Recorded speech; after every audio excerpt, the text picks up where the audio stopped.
birdwatcher and comedian Bill Oddie continues his personal account of what made him what he is. We're always learning and changing, and if you fancy getting into the wildlife business, then later we'll be looking at someone who's just starting out at the bird sanctuary.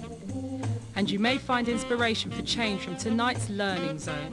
I'll give you a guide to all the programmes later, but first, Bill Oddie. So, I was at Cambridge University from 1960 till 1963. I was 19 to the age of 21, roughly speaking, and that is very much where I got into show business, as it were, because I came part of what became known as the Oxbridge Mafia, and the Cambridge end of that was people like John Cleese and Tim Brooke-Taylor and Graham Garden and Eric Idle and so on and so forth. And as it happened, was at Oxford at the same time, there were people like Terry Jones and Mike Palin. Just before them, there'd been Alan Bennett, Peter Cook, and so on and so forth. So that was something to kind of fit into, which made life easier. But as it happens, if I think about it, the entertainment bit started at school.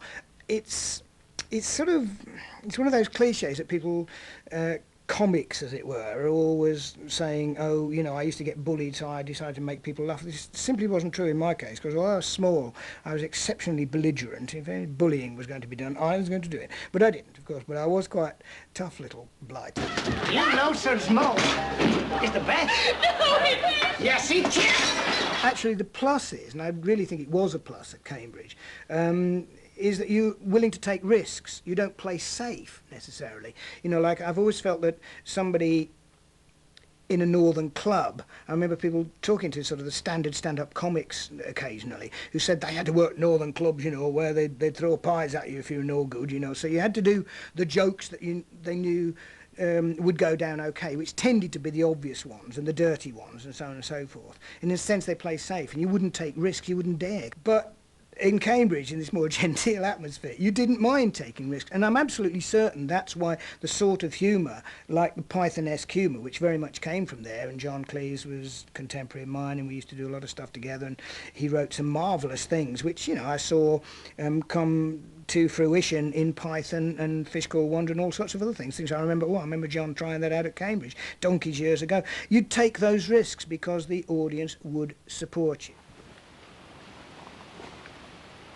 There was a period where you were a bird watcher, or you were interested in flowers or butterflies, and that was it. And you didn't really relate it to conservation issues. And that's what's changed in the last 10, 15 years or more. Yeah, look at this. Nettles, hand, woomph. Not stung, am I? Why not? White flowers, white dead nettle, so it doesn't sting you. Any nettle with flowers on doesn't. This stuff, Himalayan balsam. Honestly. And the thing is, flowers, birds, my speciality, but I've sort of taught myself a little bit about flowers, and I think that's one of the things people should do. You get a lot more out of it if you don't just specialise. And, oh, look at this too. Here's the seed pod of the Himalayan balsam, which, as you can imagine with a name like that, doesn't come from here. And badoing, see that? It's bounced back on itself, spraying seeds all over the place. It spreads like wildfire.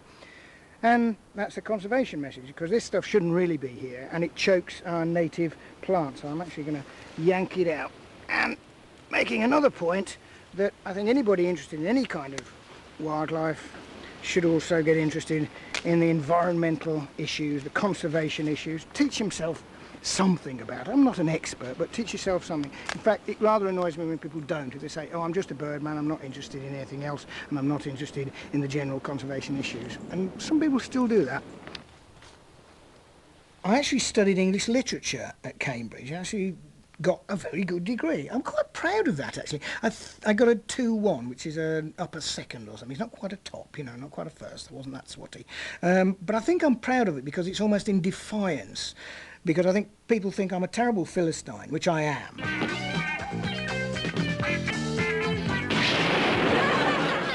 And so I quite like the idea of saying, yeah, well, I got 2-1 in English at Cambridge, actually. Goodies, goody, goody, yum, yum. Very visual. Our influences, we always felt, were the great silent comics, particularly Buster Keaton, because I love the mechanics of the jokes. not just sort of a twee little character like Chaplin, who I was never a big fan of. And Tom and Jerry, that sort of violent cartoon humour, and we made ourselves into cartoon figures. You need a helping hand. Oh, you don't understand. Oh, we'd like the end. Everyone needs The Goodies themselves were like, I think the Poshwood is an icon almost, you know.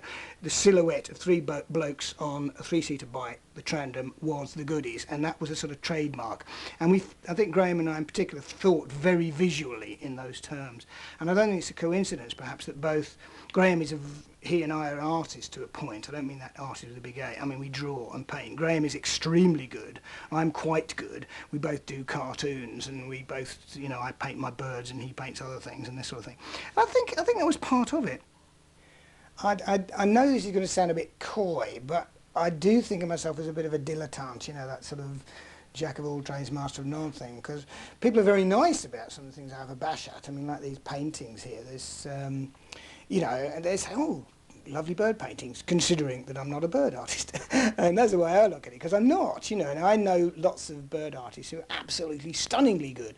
And once you start comparing yourself, you put yourself in your place. And I know the same thing from for music, you know, I listen to so much music. I know what a good musician sounds like, and I know I don't know what I'm doing half the time. I'm a busker, and terribly.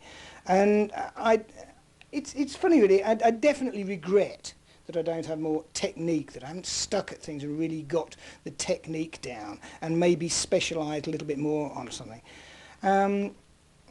There's always that tendency, I think, if you can do something reasonably easily, you don't rate it.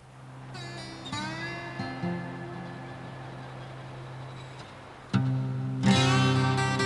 waiting for a real little cracker of a bird, a dipper. And the secret is to wait. Have patience. I'm always being told that the best thing in life is if you can make your hobby into a job.